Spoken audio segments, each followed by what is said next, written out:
Okay, my little rock stars, let's get going. First things first, go ahead and open up Unity. If you don't have Unity installed, go ahead to Google and type in Unity Student Edition.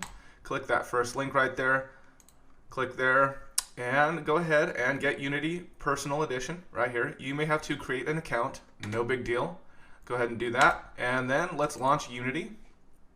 We're going to start a new project here to get going with Unity. It's going to ask you to log in. Go ahead and log in.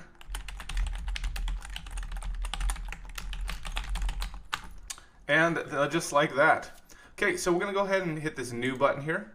We will be creating, well, we'll call this Infinity because we're going to Infinity. Let's keep it 3D here. Let's go ahead and pick a place. Let's go ahead and pick a place on the hard drive to create this game. I'm just going to create one right here in my game design folder. Select that folder.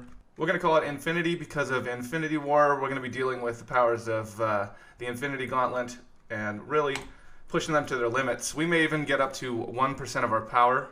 Sometimes as a teacher, I feel like I wish I had an Infinity Gauntlet so that when students weren't getting it, I could just, hit the reality stone. And then I snap my fingers and everyone just already knows everything.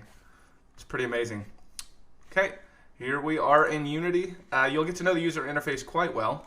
Services, we won't be needing that, but this inspector window here, we're going to be using all these tabs quite a bit. You're going to get very good at it, I promise you that.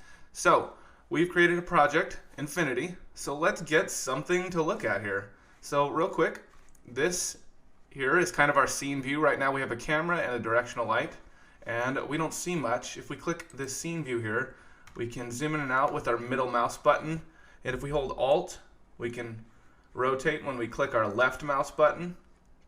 We can also move side to side by clicking our middle mouse button and dragging around. Okay? You're going to get very good at using this interface very quickly. So, we've got nothing here. So, in the next lesson, we're going to go ahead and create some terrain. It's going to look awesome. I'll see you then.